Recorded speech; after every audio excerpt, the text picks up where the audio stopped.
నమస్తే అండి, నేను మీ మెర్సిని. వెల్కమ్ బ్యాక్ టు మన ఆహారం మన ఆరోగ్యం. ఇంట్లోనే అల్లం చట్నీ ఎలా తయారు చేయాలో చూపిస్తున్నాను. చక్కగా ఈ అల్లం చట్నీ రైస్లోకి కానీ దోశల్లోకి కానీ సూపర్ కాంబినేషన్. ఈ చట్నీని మనము 2 months 3 months దాకా కూడా నిల్వ చేసుకోవచ్చు. ఏమంతా ఇంగ్రీడియంట్స్ కూడా లేకుండా టేస్టీగా, అలానే హెల్దీ కూడా అని చెప్పవచ్చు. ఎందుకంటే మనము ఈ చట్నీలో అల్లం ఎక్కువ వాడతాం కాబట్టి, అరుగుదలకి చాలా మంచిది కాబట్టి. అందుకని టేస్ట్ ఆరోగ్యానికి ఆరోగ్యమైన ఈ అల్లం చట్నీ ఎలా తయారు చేయాలో చూపిస్తున్నాను. ఎప్పటి నుంచో ఈ అల్లం చట్నీ ట్రై చేయాలనుకుంటున్నాను, కానీ నాకు ఇప్పుడు కుదిరింది. స్మెల్, కలరు, టేస్ట్ సూపర్ అంటే సూపర్. ఫస్ట్ టైం ట్రై చేసినా కానీ పర్ఫెక్ట్ కుదిరింది. అల్లం చట్నీ ఎలా తయారు చేసుకోవాలో ప్రాసెస్ స్టార్ట్ చేసుకుందాం. ముందుగా మనము మెజరీన్ అనేది కంపల్సరీగా ఉంచుకోవాలి, అప్పుడే మన చట్నీ చక్కగా వచ్చిద్ది. అల్లం 1 cup, చింతపండు 1 cup, బెల్లం కూడా అదే కప్తో తీసుకుంటున్నాను నేను. అల్లానికి పీల్ తీసేసి నీట్గా వాష్ చేసుకొని కట్ చేసుకొని 1 hour ఎండలో పెట్టేసుకొని ఆరనించిన తర్వాత అల్లం తీసుకోవాలి. చట్నీలోకి మసాలా ప్రిపేర్ చేసుకుందాం. మెంతులు, ధనియాలు, ఆవాలు, జీలకర్ర మాత్రమే నేను వాడుతున్నాను. ఇవి లైట్గా వేయించుకుంటే సరిపోద్ది, మరీ ఎక్కువగా వేయిస్తే చేదు వచ్చేసిద్ది చట్నీ. అందుకని ఇది మాత్రం కంపల్సరీ గుర్తుంచుకోండి. ఈ మసాలాలో రాక్ సాల్ట్ వేసుకొని మిక్సీ పెట్టుకుందాం. ఇప్పుడు ఈ అల్లం ముక్కలు కూడా పూర్తిగా చల్లారాక అల్లము బెల్లము 2 మిక్సీ పెట్టుకోవాలి. ఇప్పుడు చింతపండులో వేస్ట్ ఏమీ లేకుండా నీట్గా పీసులన్నీ తీసేసుకొని ఒక్కసారి క్లీన్ చేసుకోవాలి. చింతపండు క్లీన్ చేసిన తర్వాతనే వాడుకోవాలి, లేదంటే అలానే వాడేస్తే వేస్ట్ ఏమైనా ఉంటే చట్నీ కొంచెం టేస్ట్ మారిద్ది కాబట్టి ఇది మాత్రం గుర్తుంచుకోండి. ఇప్పుడు ఈ చింతపండులో వాటర్ వేసుకొని బాయిల్ చేసుకోవాలి. నేను ఈ చింతపండుని బాయిల్ చేయడానికి 1 glass వాటర్ వాడుతున్నాను.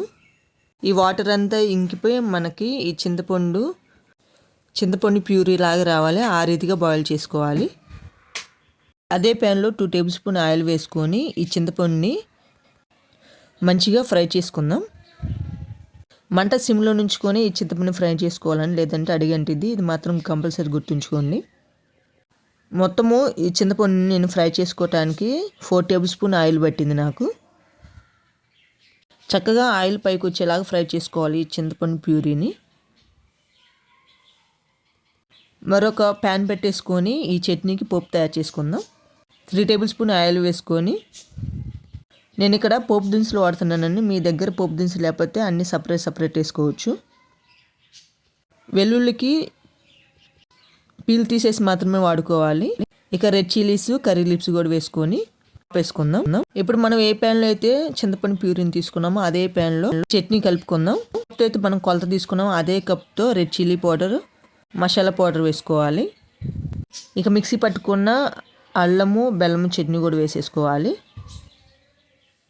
ఈ పోపు చల్లారిన తర్వాత మాత్రమే ఈ చట్నీలో కలుపుకోవాలి. మనం మసాలాలు మిక్సీ పెట్టేటప్పుడు రాక్ సాల్ట్ వేసాము కాబట్టి చూసి యాడ్ చేసుకున్న సాల్ట్.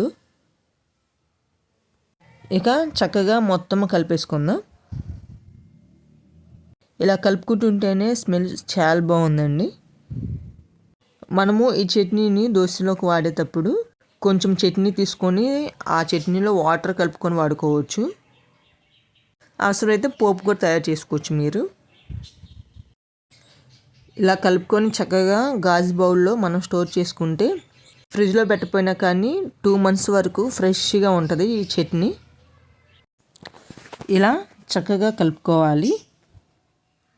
ఈ చట్నీ నేను తయారు చేయడానికి నాకు 1/2 kg ఆయిల్ పట్టిందండి. ఎందుకంటే మనము నిల్వ చేసుకుంటాం కాబట్టి ఈ చట్నీలో కొంచెం ఆయిల్ ఎక్కువగానే ఉండాలి.